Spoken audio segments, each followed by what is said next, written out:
the yeah, Montaigne. look at that. Yeah, Montaigne Penta Glass as well. has really influenced the meta. Like, I mean, I'm gonna be honest. Penta influences pretty much everybody. well, it helps when you're a 4-time winner.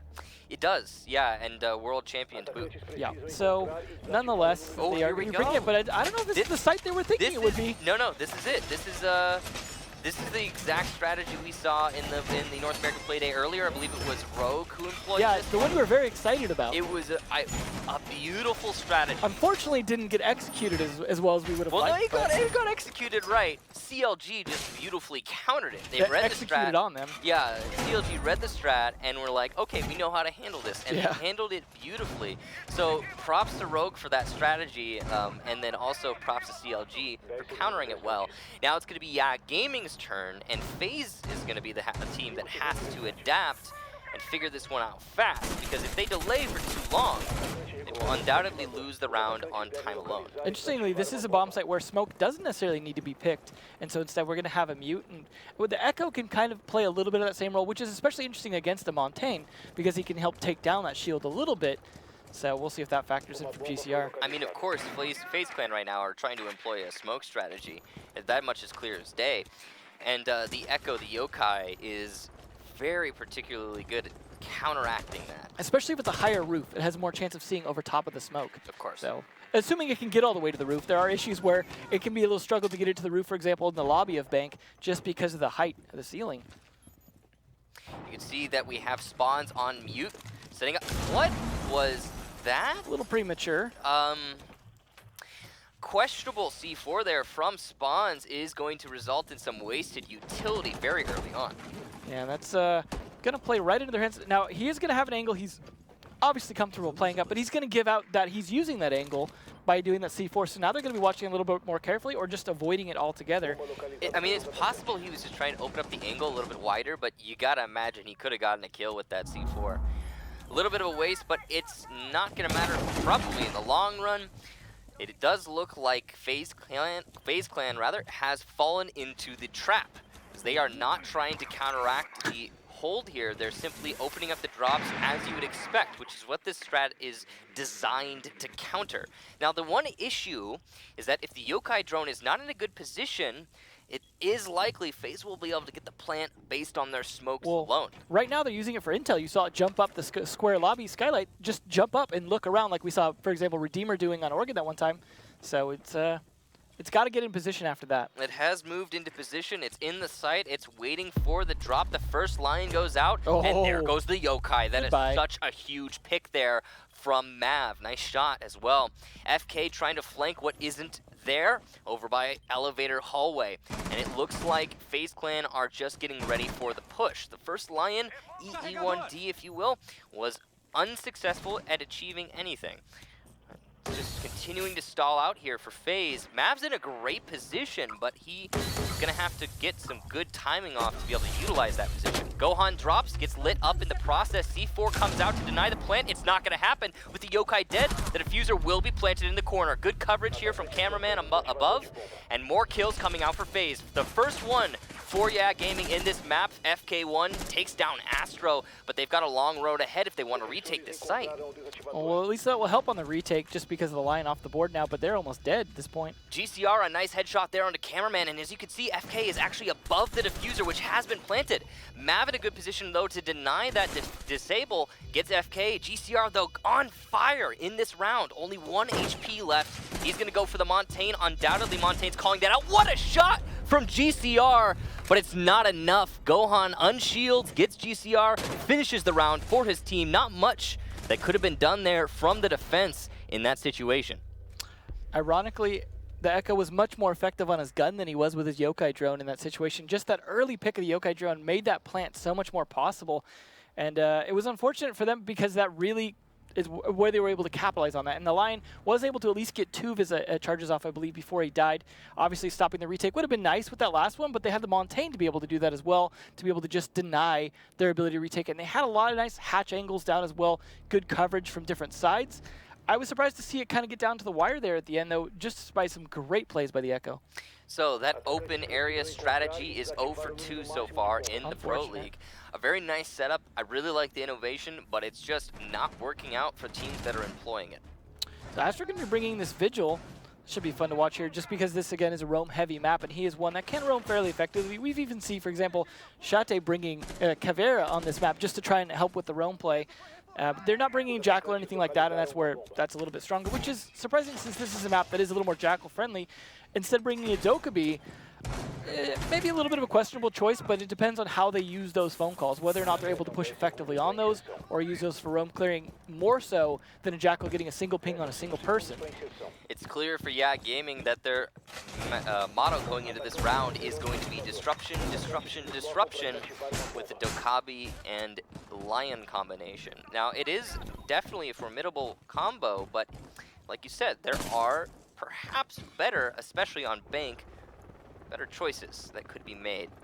GCR going to position himself on the parking garage. This is a very important angle to be playing, as it means you can call out any potential roamers in CEO. Now, currently for FaZe, there are none, so he's just going to be wasting a little bit of time up there, but it's better to know than to be caught off guard. As long as he doesn't have the diffuser, right? We've seen that before. We've seen that, yeah. That has happened in the Pro League before many times, and we've even seen people die on top of parking with the diffuser, and then it just sits out there the whole round. You got to helicopter it in at that point. But both these teams wanting to bring glass here on this map. This is something we did see an interesting glass strategy with that storming of the bank. It's also very popular in Latin America. Absolutely. GCR is a great glass player too, so it's definitely not a waste putting him on that at all.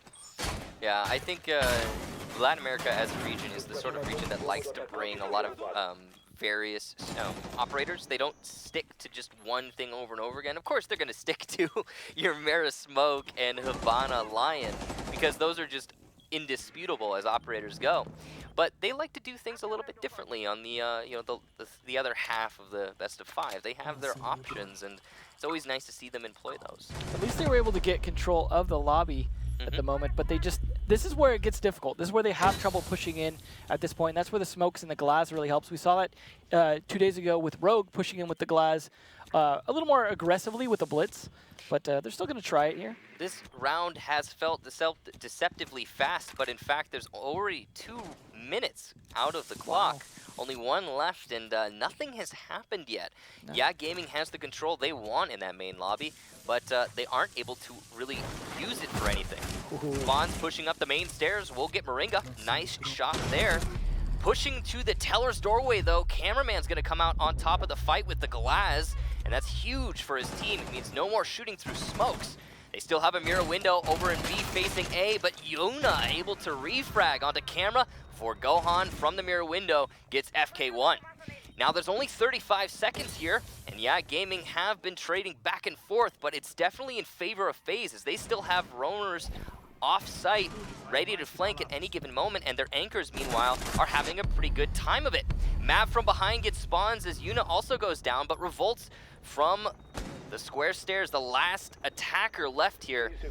Gonna have to get a 3K here to clutch it out. As he vaults the window, though, it's not gonna happen. Gohan finishes things off, and you can see FaZe extending their lead to 0. Gotta give credit to FaZe there for just burning up 2 minutes without anything happening. That's not an easy thing to do sometimes, but that's just playing it very smart, where you position everyone, how you play your movement, how you use your roamers. The Vigil obviously plays into that as well, because he is a hard one to suss out, especially on a 3-floor map, because it's much harder to determine which of those 3 floors he's in, as opposed to, say, a 2-floor map like Border, where he's either on one of the 2, and you can kind of tell a little bit of difference in signal strength. So, yeah, so it worked. Overall, the thing for me in that round that I have to critique about Yeah Gaming's strategy is this. They went to main lobby, they spent 2 minutes clearing out main lobby, and when you go to main lobby, your strategy is this. We don't want to deal with roamers, we'll stick 1 person on the flank hold, let's push in through the teller's wall and plant over cover of smoke, and that's it. That is what your strategy is. It's got to be so much faster than that, too. Yeah, it's got to be faster, but that's what your strategy is. And they didn't do any of that. What they did is they took control of lobby, then they adjusted without clearing any of the roamers out to the square skylight, and in the process it entered into a meat grinder of those roamers, those very proficient FaZe roamers, which tore Yeah Gaming asunder. Not to mention trying to play close quarter combat there for Galaz. Not the best use of him, trying to play in that teller's area, and then just getting picked quickly by a 3-speed like Bandit was just that really caught. I mean, losing the line and the glass early meant they had no really way to use smokes whatsoever to their advantage at that point. You're absolutely right. It was some questionable decision making by YA Gaming. Overall, just need to see them commit to one strategy. Now, FaZe Clan are committing to one very particular strategy, and that is clearly the server take. As they push their way in within 30 seconds here, Gohan going to be obviously looking to get that diffuse plant off in the corner when the time is right. Also have Moringa, who's going to be backing them up using the glass and smoke cover. They did see where that Legion Mine got put in that doorway, so he's just going to completely avoid it and push in the other way, and that's actually going to work to his advantage because now he's got nice long line of sight coverage that Glass is going to be able to use to his advantage as well and try and pick anyone red. This is very interesting. They're actually going for a different plant than what is usual on the site. They've opened up the east wall rather than the north wall, which is kind of abnormal. Upstairs, though, Astro exchanging blows with FK1. And they will both be scarred, but not finished off. First Lion gonna pop here. FK now gonna have to stand still. He's rather exposed, but not able to capitalize on it. Astro goes down and will lose his life to GCR from the side. Misplay there by the Lion, and oh no, Moringa goes down as the smokes pop. From above, Mav able to refrag onto FK, but GCR there to reciprocate in kind. And now it's just Gohan downstairs in the server, Montaigne versus 4. Gotta imagine this is unlikely. He's got one smoke left, though. He's fine.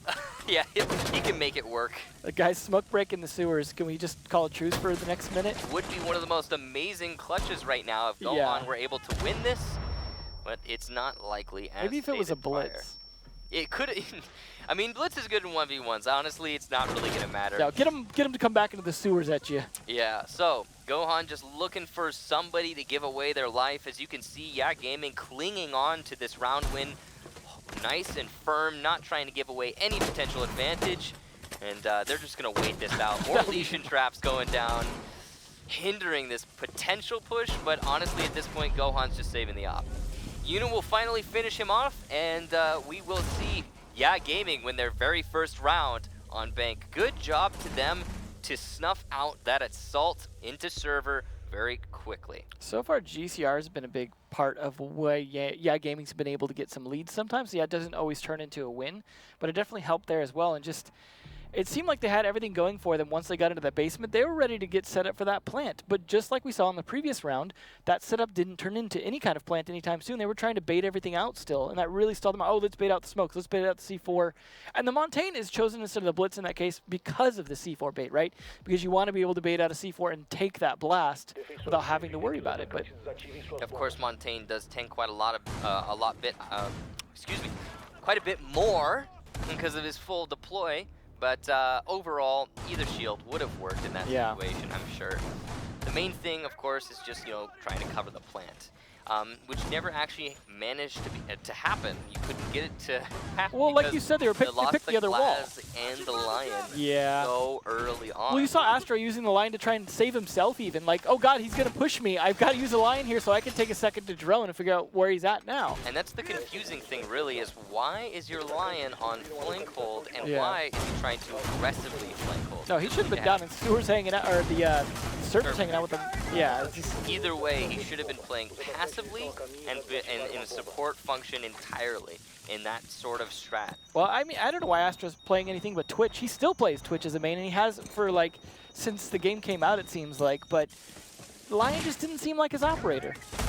Yeah, it's possible that he isn't as comfortable on that operator as he has been on others in the past.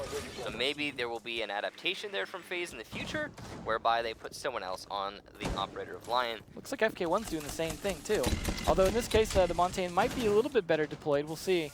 They have Ying to go with it. Kind of a wasted Candela there to flash absolutely no one on the defense.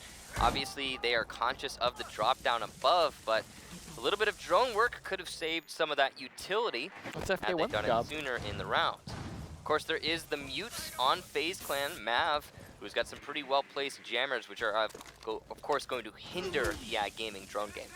I like how they've set up the walls as well, just to make it difficult for them to open them up as much as possible. And the Thermite's busy up on the skylight, trying to help cover the server hatch, rather than here opening up the walls like we see usually.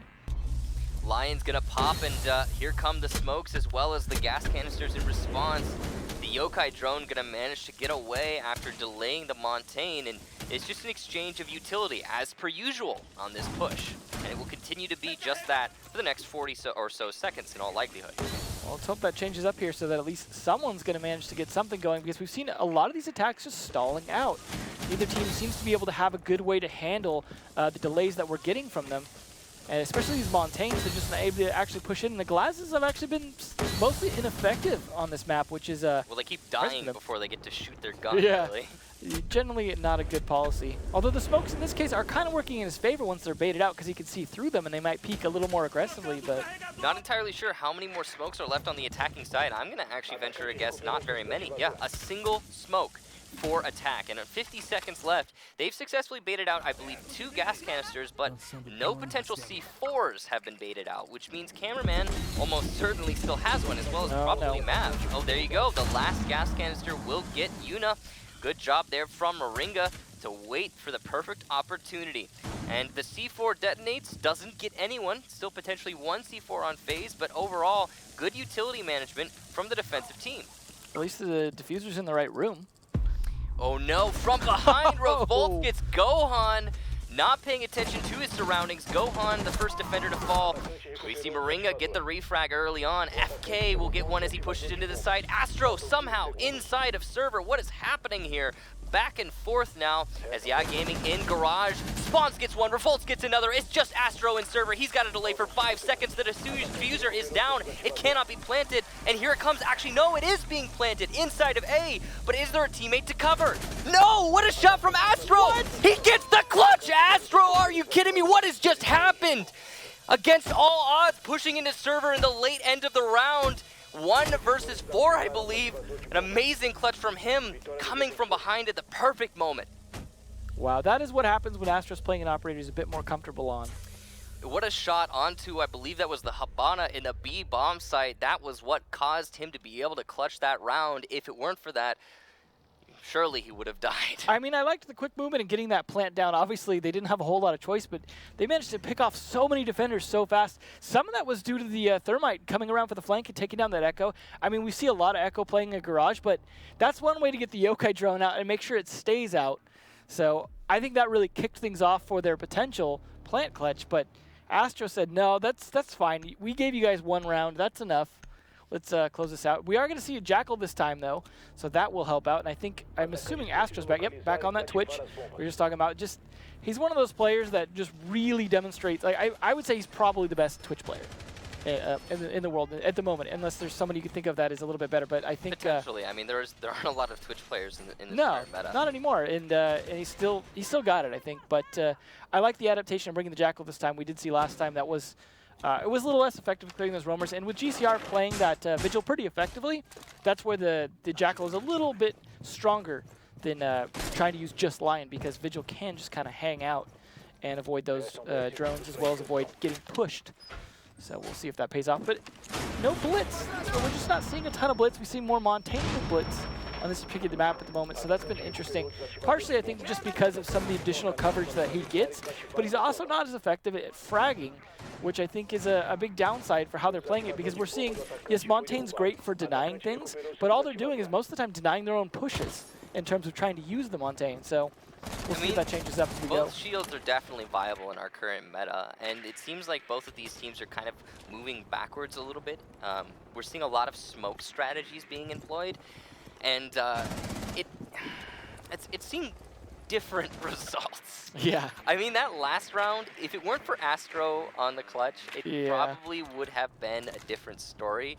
It certainly looked like we were seeing a well-executed smoke strategy that was working out. Of course, the Glass not doing very much, but overall, the attack was in favor of Gaming, especially once they started the push. And it seemed like a similar tactic to what we saw previously. Most of it was, I think, to just coming down to the successful garage push. There was no attention paid to garage. Yeah, like that Echo, which again is the common meta right now, is for Echo to hang out in garage. Just wasn't watching his own flank, because I mean, you can't blame him though. He was busy trying to do something in there to try and stop that Montaigne from pushing in.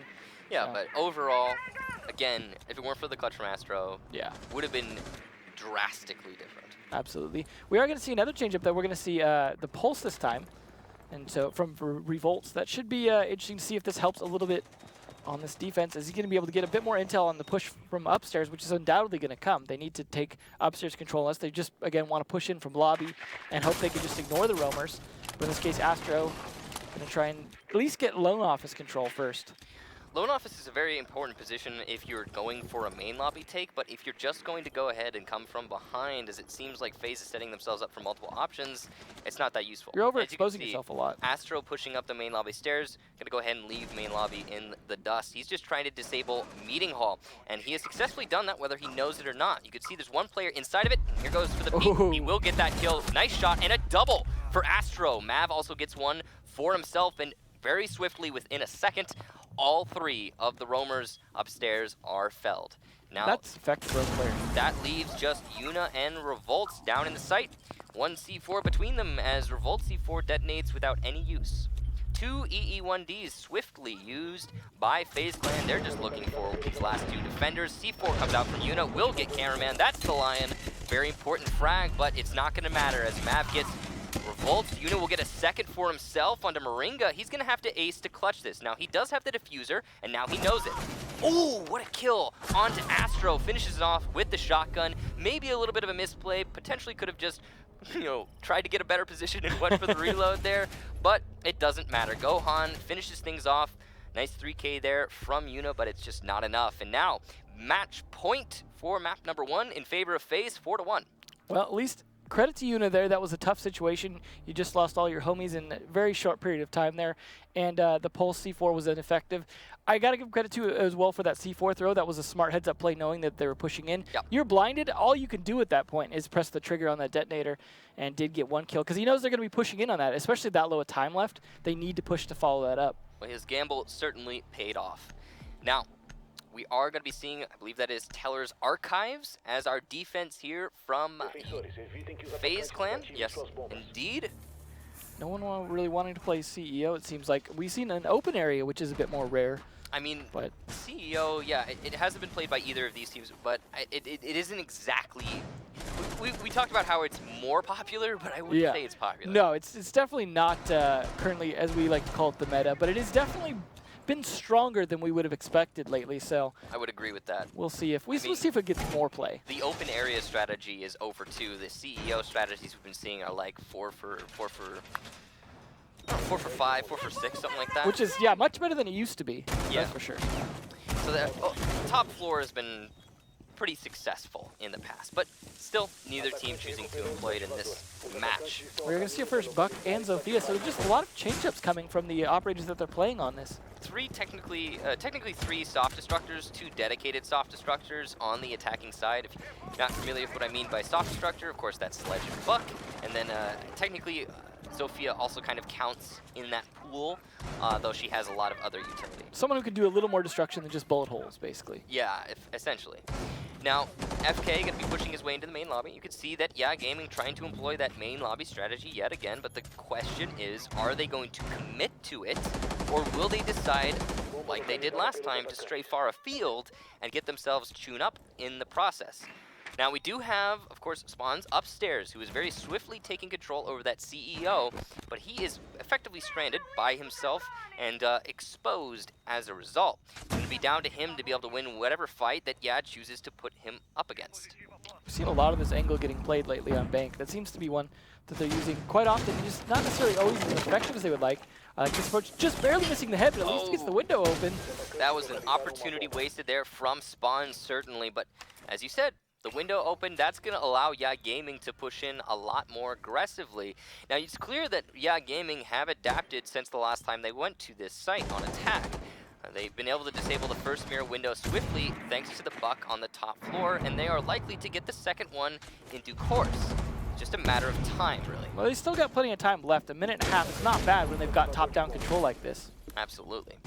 And no contention in CEO so far. Volt's going to get Gohan. Nice shot from him. Headshot on the Gohan, who was anchoring in the site, I believe, on the second mirror window. And there's no one playing it now. See if they can actually turn this into something. At least another kill there on FK1. That's the Lion down as he triggers his last... First and last, final charge, yeah.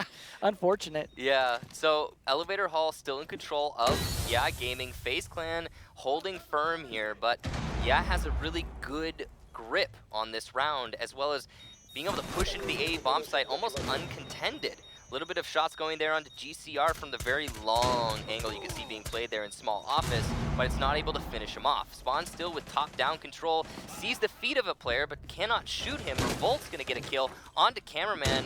Yeah, Gaming looking very strong here. Astro, it's gonna come a lot down to this flank. Revolts gets his third, I believe, for the round. What just happened? Spawn's an excellent flick there. GCR finishes things off as well downstairs, and yeah, Gaming, a very efficient take onto the Tellers. Gotta give them their due course for adapting on that attack. A failed attack last time, much more effective this time, getting that top-down control and having someone like Buck and Sledge to be able to help turn that into something that's a lot of extra grenades as well, something they didn't have a lot of before. Grenades didn't see a whole lot of use. It was mostly just to do with the vertical control. For whatever reason, FaZe Clan didn't roam on the top floor at all. Yeah, till Astro tried to come there at the end. Yeah, little bit. Unfortunate for them, because that was obviously that could have helped a little bit, because they gave up that top floor very quickly. So FaZe Clan going to be looking to lock things out here, as we can see. Yeah, Gaming going on to yet another defense. Now they have to win 2 more rounds in order to get overtime on Bank and deny an instant move over to that second map.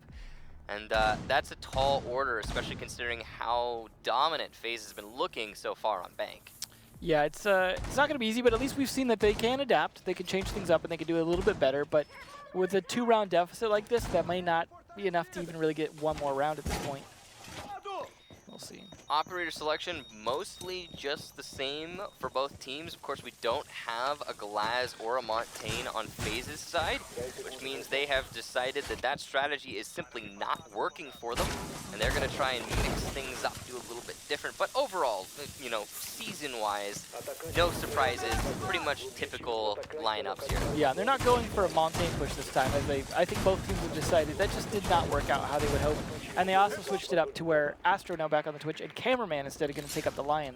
I have to say, keep Astro on Twitch. Yeah, no, it's been working, and I think he's been, he's been also very good on Jaeger. Twitch and Jaeger. Yeah, absolutely. Those have been his mains for a long time, so not a surprise there.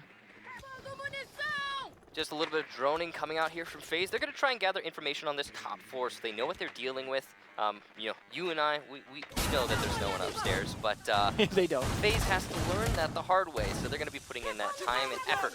Most of the mute jammers obviously going to be downstairs, as this is a primary anchor site. You want to have those mutes in a position to deny the late game information or late round information, as well as those Lions. Well, they are still at least making some progress, getting hatches open, getting control of things like open area.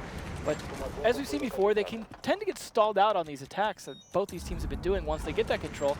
So they're going to have to actually start picking off defenders, and that's where it's been hard. If those defenders aren't giving themselves up on roam, they're definitely not giving themselves up on site.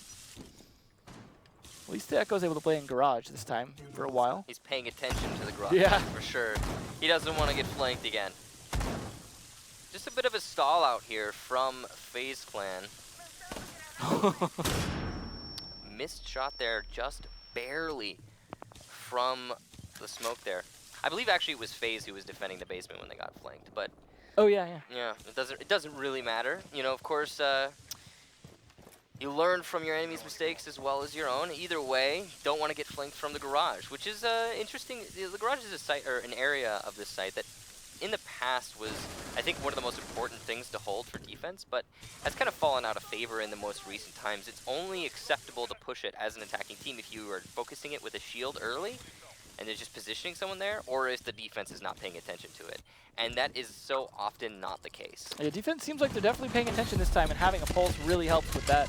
Here comes the utility, likely followed up by the push. The EE1D finally finished things off, but the smoke's got good coverage. C4 from Revolt is going to miss GCR's gas canisters, delaying somewhat. Yuna's going to get Cameraman before Astro refrags onto FK1. And the diffuser has been planted. An effective push from FaZe Clan, and yeah, they're going to have to struggle for this retake. They only have a couple more seconds, about 25 more seconds to go, and they are kind of stalling out here. They've got a lot of people deep in this site for how long it's been into this plant. You can see it's on top of that table, which is very exposed, as well as the fact that FaZe has control over the drop and the stairs to the drop. 2 kills for FaZe, and there's a third. Revolt's the last one, and he goes down swiftly. what a round from FaZe, isolating the defenders, pushing them back, smoking things off, getting that diffuser plant, and holding the post plant very professionally. That is going to be map number 1, Bank in favor of FaZe Clan. That went from a whole lot of nothing happening to all of a sudden the plant's down and there's smoke everywhere. And that's why you definitely won that one. And I like the smoke plant spot as well. Like you said, so exposed. Like, I mean, it's a situation where they could obviously cover it from upstairs as well, from the hatch. And in doing that, they had so much coverage from different angles. It was just, yeah, good luck retaking that without killing pretty much everyone first. Now, the interesting thing about that map is that it was Yai Gaming's pick. We talked about this a little bit earlier before the match actually started. Yai decided they wanted to bring FaZe to FaZe's, well, one of FaZe's favorite maps. So there was clearly some counter-stratting going on Yai's side, but it didn't work. No, bottom 2 rounds, and that's it.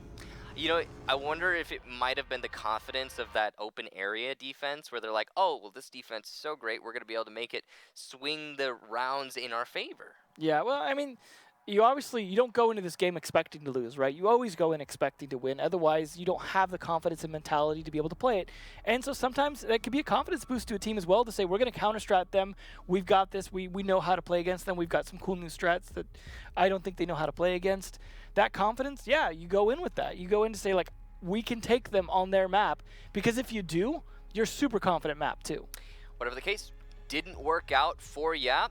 So we are going to have a second map that will be played, and that is, of course, Clubhouse. So Club as a map is, I mean, there's some comparable parts to Bank, but overall it's very different. Yeah, and I think it's one of those maps where if you've got a really solid bar defense and you can win bar, that can really throw off, you know, the rhythm of those attack wins on the basement and give yourself extra little bit of buffer to be able to adjust on the basement and figure out, okay, you know, if you lose, say, the first 1 or 2, you can make those adjustments that you need to make because you can play the other site and give yourself at least some rounds on that. But the very dangerous thing about Clubhouse is that, of course, the basement is less defensible now than it ever has been. It is now actually difficult to hold in this current meta. But when you go up to bar, which has always been difficult to hold, it's even harder now because of Lion. So effectively, one thing to keep in mind, one thing you really have to know about that bar stock room defense on Clubhouse is that you have to move very swiftly from one bomb site to another as defense. And it's a long trek. The bomb sites are very far apart. I would probably venture a guess there's some of the farthest apart bombs in the entire game. Period. They're pretty distant from each other. So when you're making that trek, if there's a Lion being popped, an EE1D. By the way, real quick, am I the only one who feels like they missed an opportunity to call the EE1D Lion's Roar? Just the roar. Yeah, that's a great idea. Why? Yeah. Maybe I'm delusional. His pride. Maybe I'm just wacky or something. But no, I feel like I want to say every time I say Lions, I want to say roar. You know. Lions roaring right now, guys. I want to follow it up with it, but anyway, it doesn't. Imagine an EE1D being popped in the middle of your rotation from B to A on bar. You're just caught in the middle of an open area. There's no cover, and they run in through the front door and they kill you while you're standing still. And that's been some of the some of the reasons why we see some of the ACOGs being brought out. I mean, Echo is obviously useful on the site already, but then you throw an ACOG at him. Sometimes we see Doc or Rook as well, because you don't always have to run across if you can at least fight across. But at the same time, the trade-off of that is those are one-speed defenders, so you're not going to be able to run across. Yeah, so, I mean, of course, that same idea is relevant on every bomb site. Yeah. Of course.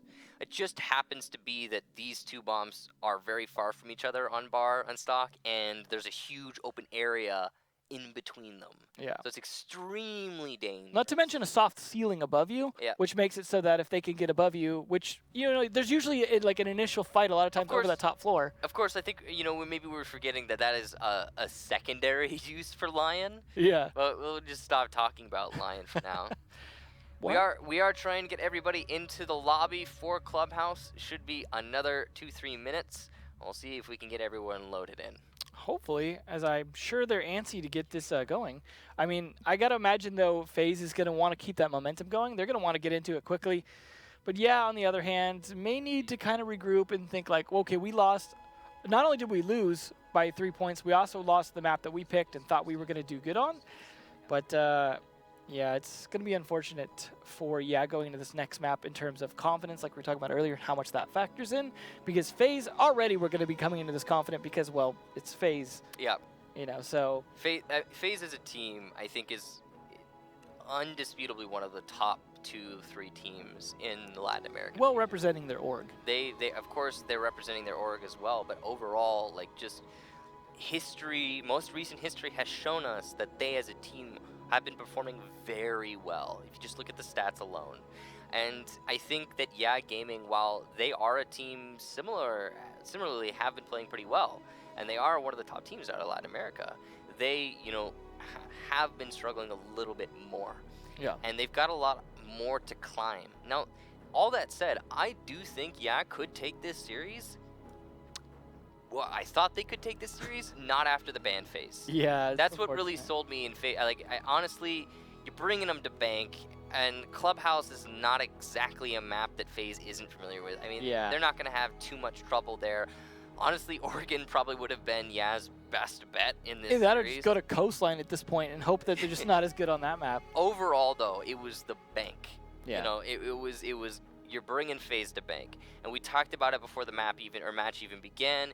Either wins on Bank, or they are seriously going to struggle in this best of 3. Yeah, and let's hope that somehow the strats they have on Clubhouse are just even better than the ones they had on Bank. But considering it wasn't their pick, I'm not thinking that was the case.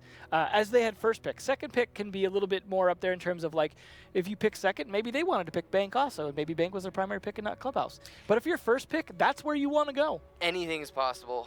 Yeah. But overall, it does look like is going to have a rough go of it in this one. Either way, though, you know, I mean, I'm assuming they'll probably not win this even if it goes to 2-1, just because, well, obviously we have history and stats on our side on that. But I do think they will be a strong contender in the losers bracket if they do go down. I do agree. I think that as a team have a lot of proficiency in their corner. They are a very good team. But they're up against a very steep wall. There's quite a few other good teams that will be down there. I mean, it really depends on who they end up matched up against. That's the thing about our format that we're using for Pro League right now. You often see good teams in the loser bracket. Yeah. And of course, that is why next season we're not going to be using this format, and it's going to be a lot double round robin. You know, everybody's happy. Quite a bit different in terms of, like, you're not going to be in a situation like this where you end up having to fight completely different teams because of winning or losing a match. You're just going to fight everyone throughout the season. Twice. Yeah, that'll be interesting because we'll also I would assume have a DLC in the middle of that as well.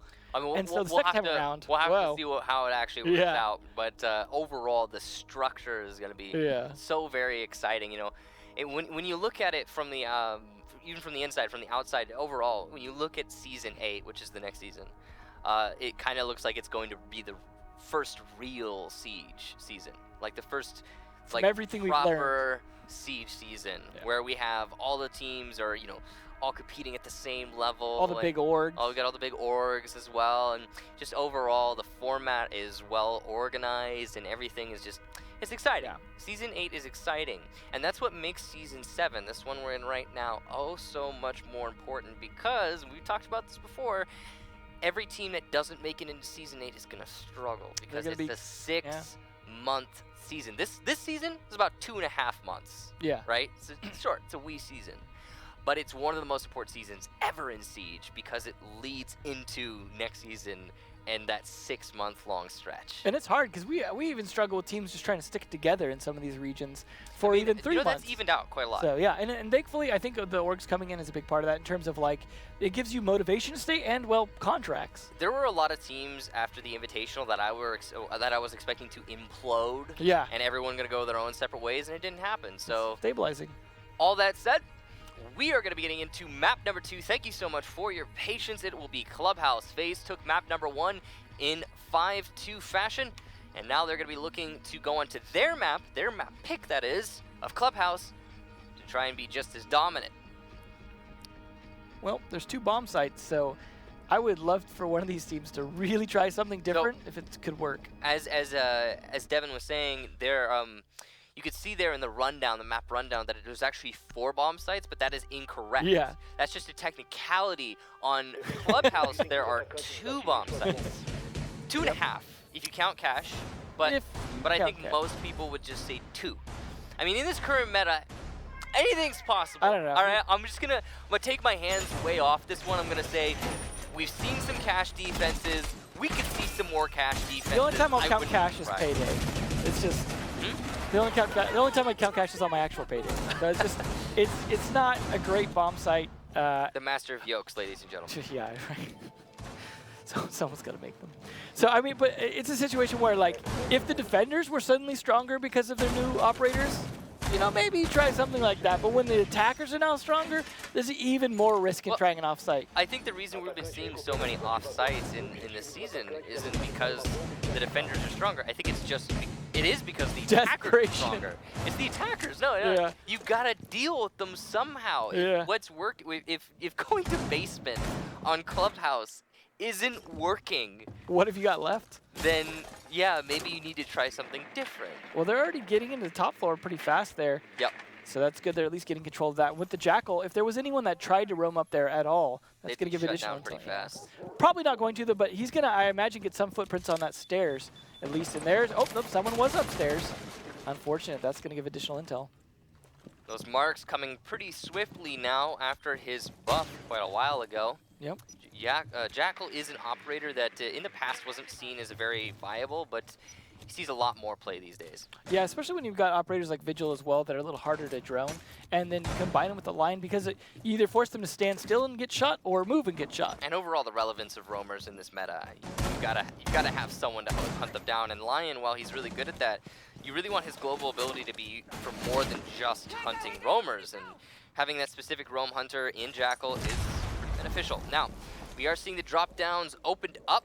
There is no thermite, which means it's all on Habana, which also means no tunnel. Should Ya Gaming want to open up all of the drops, they're not going to be able to get in through that constructed tunnel, which, you know, it's fine. I mean, they don't have a Blitz or a Montaigne to push it out, or even a Glass, or a Blackbeard. It's risky, honestly, because you're going to fight someone in that tunnel. They don't have a single one of the shoving operators that are oh so efficient at pushing tunnel. Yeah, well, the deployable shield helping right there as well, because he doesn't know he's actually climbed a little bit higher than that. So this is a very common angle to fight. Spawn's looking for some angles of his own as he looks downstairs. Sophia's using her lifeline, trying to distract the defenders as well as Smokes. There's still a whole minute here for Ya Gaming. They're kind of going a little early. Actually, no, they haven't gone at all. This is all just wasted utility, but the same thing for the defense. Gohan gonna get the first kill onto Yuna.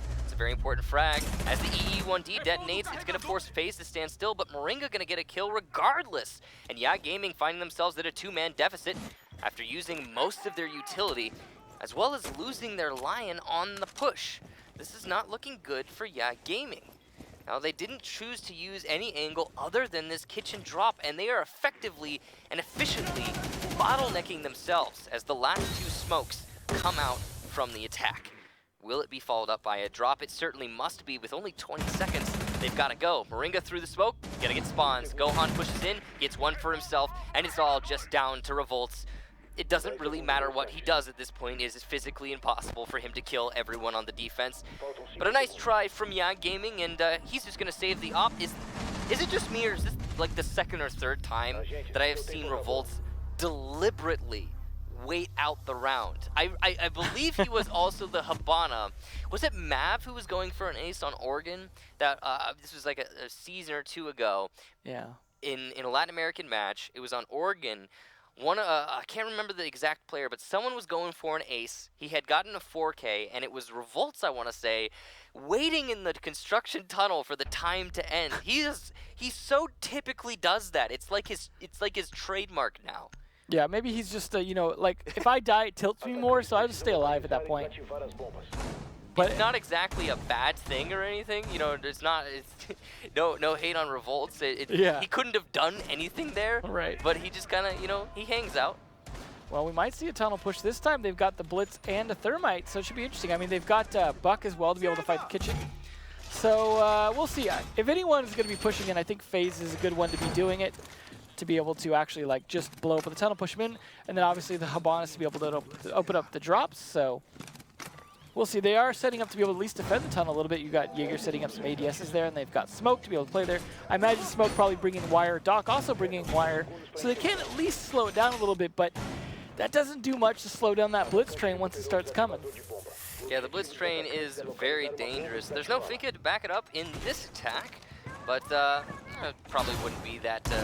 Well, you know Smoke's going to play that tunnel, so... Yeah, exactly. Smoke's going to play that tunnel. You bring a Finka, and you're effectively gimping your Smoke if you use it before you get through the tunnel. But after you get past the tunnel, after you get past all those gas canisters, she can be a very beneficial operator for your team.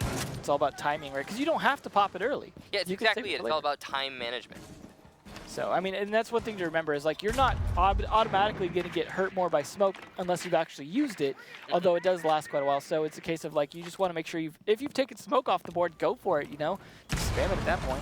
It's hard to get him off the board, though. I mean, most teams typically try to play him extremely passive. Wow. Wow, that is not supposed to happen. Nice. Yuna going to go down, but he'll be picked up and healed back to full HP, thanks to the Doc being on the defensive team. Just, if nothing else, Yuna not going to be able to get picked up again. At least he didn't lose his C4 as well. Yeah, that would have been pretty bad. Just dropped it. But of course, back to full HP, just a little bit of Docs there. Mav pushing into that construction tunnel as it has been opened up to, thanks to Moringa.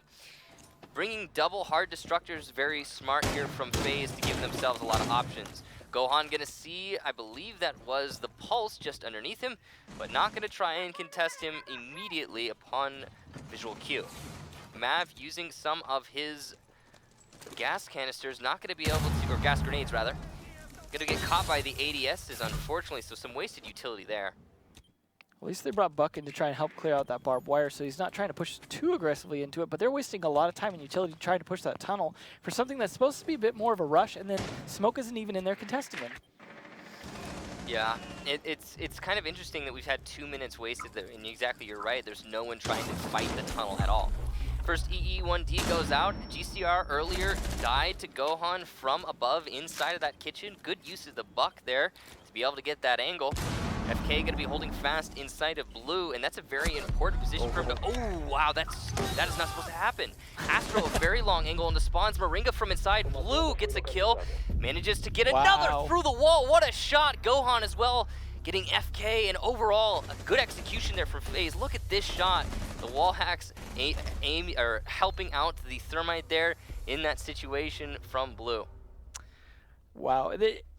It was definitely a long push. It took him a while to get down that tunnel, but the upside of that was they were setting up the other people on the flanks, like because Buck had to come around and do the grenading, but then he went back up for the flank, and then the Thermite coming around as well. So they did at least give time for the positioning to work on a very quick collapse, and then getting the Pulse off the board helped with that as well, because the Pulse is going to be helpful in knowing that when that push is going to happen, as well as when they could potentially go from drop, because he has, you know, additional intel on the tunnel as well as what's going on in the kitchen, but he also has to expose himself to do that, and ultimately it cost him his life. For me, it just seemed like, yeah, Gaming were extremely cramped. They were trying to hold multiple things at once, but no one was actually holding the angle that they were assigned to. Yeah, unfortunate. We had two people on the construction tunnel, one person on the kitchen drop, and one person playing in blue, and none of them were really holding any of these things. They just died as soon as they were confronted on those angles. I mean, Thermite managed to walk into blue without any contention whatsoever from the FK1, the Jaeger. So that's just what's obviously not supposed to happen, you know? Yeah.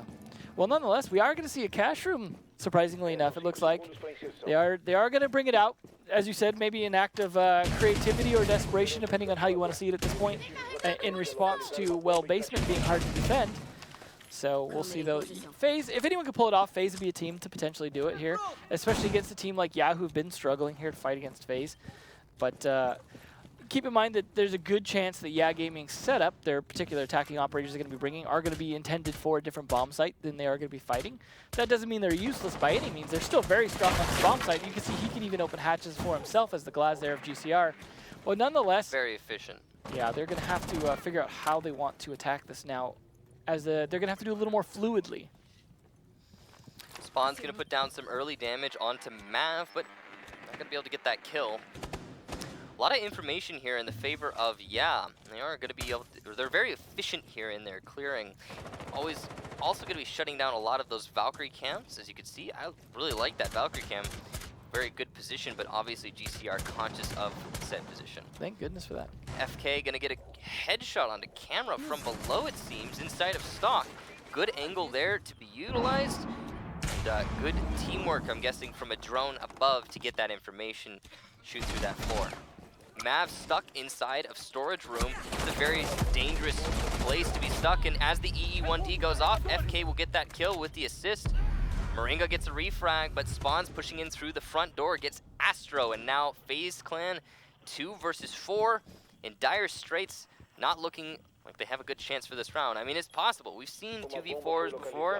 It's not like it's outside the realm of possibility, but they certainly gave away a lot of their advantage. Yeah, with a 4v2 and there's strong attackers left, it's not exactly like Montaigne trying to walk in.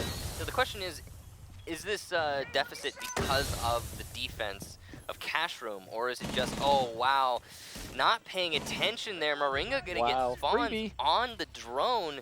Gotta be more awake than that. Well, that will help, certainly. With a minute left, they can get good positions at this point. But Lion's still alive. Make repositioning hard. As I say that, Gohan, what a shot. FK goes down. A 2v2 from a 2v4. GCR whiffing some shots and lit up to 1 HP. You also have Revolt, who's lost 25. He's going to get P4. No, that's actually GCR on the window as Revolt pushes into the site. Can he get one at least? Yes, he does. Gohan goes down, and now a one-on-one, but Revolt is on 1 HP. Moringa through the floor, or not rather through the floor, at the floor level, through the wall, using those pre-made holes, manages to get the kill and clutch out the round. That was a 2 versus 4 for FaZe Clan, now a 3-0 in their favor.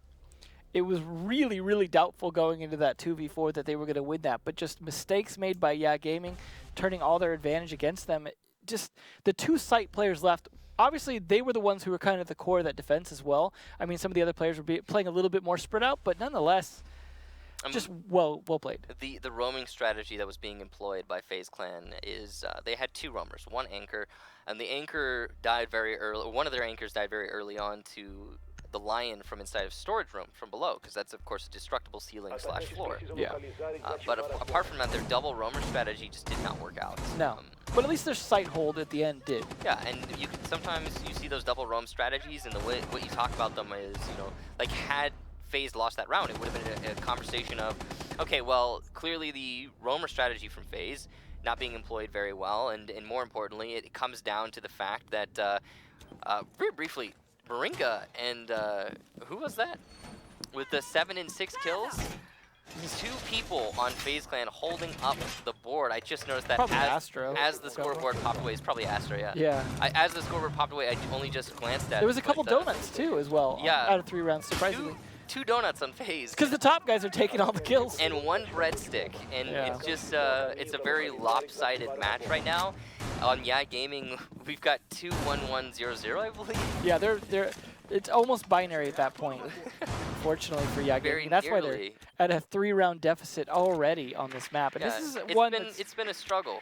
Yeah. But yeah, FaZe Clan looking pretty dominant right now. Anyway.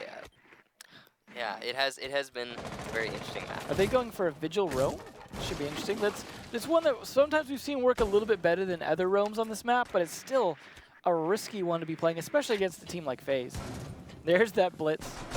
Blitz, an operator that's extremely useful in the current meta, going to be able to isolate, if nothing else, the strip club early on. And I mean, you know, you shouldn't expect there to be any roamers there, but you know, it's always nice to be sure, right? Yeah, especially when you expose your back to that whole area.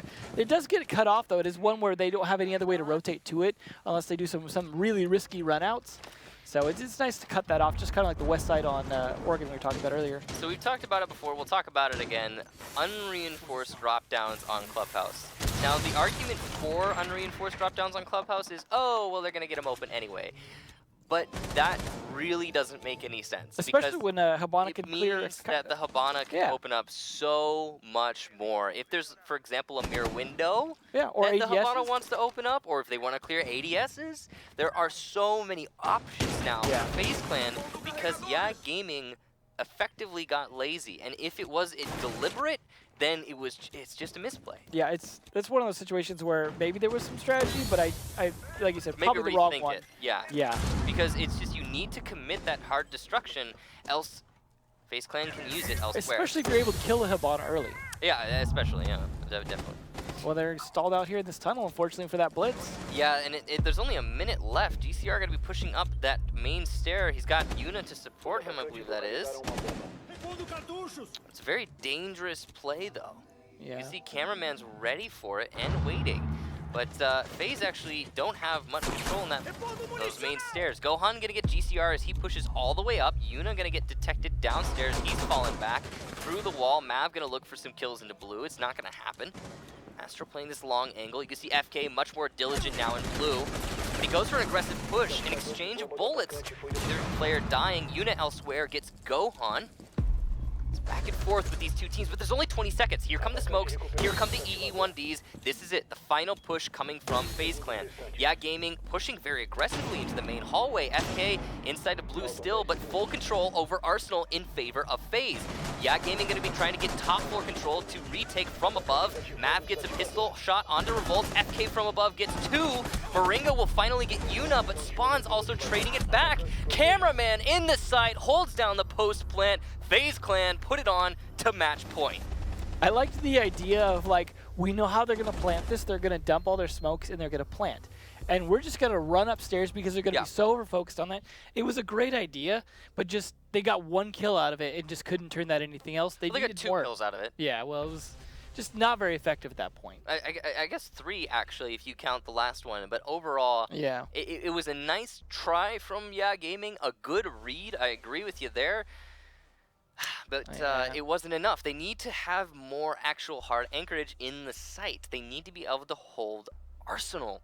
Just something, an Echo drone, or Yokai drone rather, a C4 well placed, gas canisters well placed, anything at all to deny that straight push. At that point, no one's bringing a Thatcher, like unless they're going to grenade down. You almost might as well just throw a bunch of Legion mines and hope that you delay the planting long enough from the planter dropping down onto a Legion mine. Just something, like you said, to at least delay it, to give yourself enough time to get an angle of some kind, because that's where they're really struggling, is they can't hold enough control in Arsenal to be able to at least fire into the smoke. So, FaZe Clan has yet to lose so far on this map, and they're going to be going, this is such a common camera, it's going to get shot instantly. Unfortunate. I mean, maybe he's going for the mentality of like, oh, everybody knows this one, they're never going to expect this. The bait camera, right? It's the bait, yeah, it's the, oh, they couldn't possibly imagine we're going to use this camera. Anyway, FaZe Clan, as of course they haven't lost yet, they did defend the basement for the very first round of this map. So it's, if trend continues, this is going to be a 5-0. Yeah, unfortunate. This is I mean, they picked Bank, so they got 2 points on it. They didn't pick Clubhouse, and we're seeing why. But nonetheless, Astro going to be trying that Vigil Roam, I think. Assuming we saw him upstairs earlier, but it looks like he might be changing his mind. We have seen the effectiveness of him playing on the stairs, really throwing off where he's possibly at. A Vigil on a stairwell is one of those ones that can kind of continually change positions even potentially in terms of where he's at to really throw off any droning that might be good enough to be like, oh, I can tell by the signal strength he's here. You can just completely throw them off on that. Good information gathering coming out from Mav. Not going to be able to see anything, but that's information in of itself. Now he's going to be able to call 1 at bar. That's obviously FK clearing out those drop downs. And there's just a lot of delay here happening for FaZe. I'm going to fall off those main stairs, obviously, given the fact that the EE1Ds are popping off. Don't want to give away any lives unnecessarily. Standard holds so far from FaZe. Ooh, a bad time push there from Moringa will cost him his life. Spawns, good timing on his part.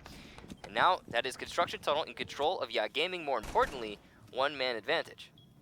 And that's one that does get better throughout the round as well. Yeah Gaming has never had Construction Tunnel control so far. It's been mostly FaZe who've been putting an emphasis on that.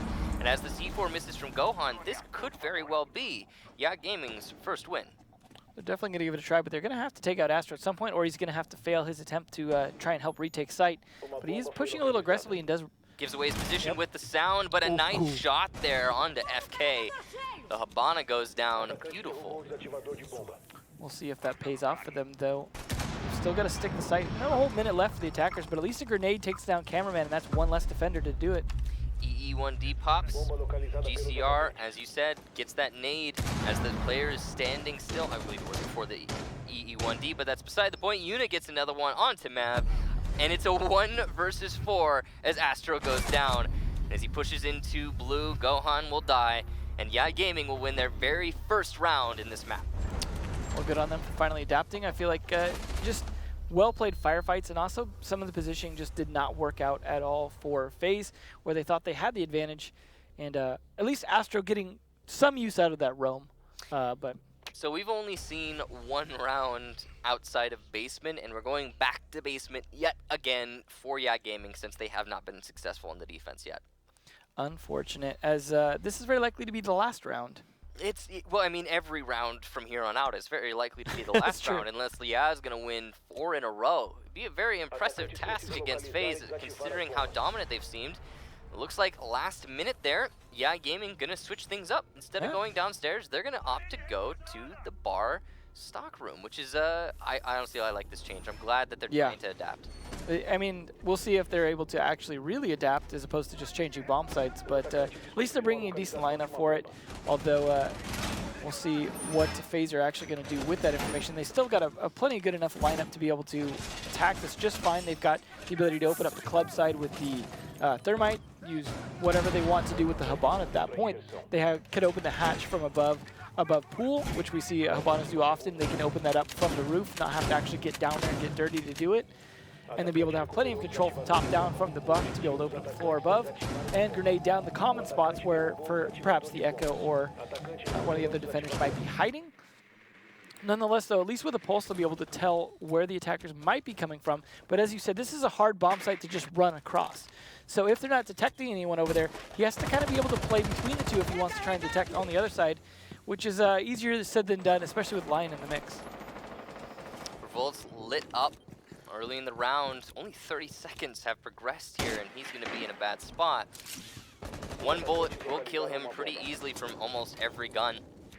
FK trying to hold inside of Strip, a dangerous position to play, especially against the lineup that FaZe is fielding. Of course, going to see Moringa open up that Strip wall, while Mav pushes in from this side hallway into Strip. There's not much that FK is going to be able to dispute from that blitz push. Spawn's trying to contest the front door, very dangerous angle, but take every advantage you can get if you can get it. Revolts is rotated now. He's moving up to cash room, and he's going to get a lot of information for his team. If you can stay up here and deny a buck play, for example, that will be very helpful in at least preventing a stock take. But yeah, getting this information here, he did get docked back up a little as well. Setting up for a potential jump out here could be risky, though, and this is a situation where if they lose this round, then they're out. So they've got to make these plays very smart and have the right timing for it, as Astro is going to be moving up as well. He's going to get that information, but he can't fight hatches very well outside of trying to throw a C4 up for the most part. And there goes one defender down to the ground. FK downed at the pool table stairs. Moringa going to finish him off, and now the attack is clear for FaZe. YA Gaming going to start their rotations over towards the A bomb site and pool table alike, and that is going to be the primary focus for FaZe Clan. Blitz moving his way over to the Strip hallway. Now, he just needs to call out information for his team, positions of the defenders. He doesn't need to get too aggressive in this situation. As Moringa gets his second kill for the round, Yuna will be felled, and now FaZe Clan looking like they're ready to lock things out.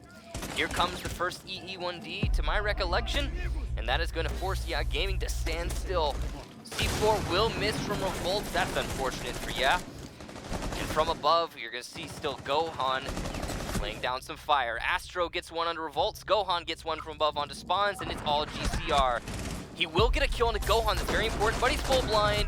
Blitz just going to toy with his food, and Astro will finish him off, saying, no, okay, Blitz, it's time to end this map and this match. As a result, FaZe Clan will win out 2-0 in a pretty spectacular fashion. Very one-sided, especially on Clubhouse. Well, interesting that we got the elite animation there on the non-elite skin. Yeah, well, you know, he was on fire. He was on fire. So he deserved it, right? Well put. I mean, look at that, 10 kills on there. Gohan also picking up a lot. Astro picking up a few as well, but, you know, at least they got out of the donuts there for cameraman and Mav. So not a surprising 2-0, but one where we did see YA at least put up a little bit of a fight on Bank and did get one round on Clubhouse. Surprisingly, not the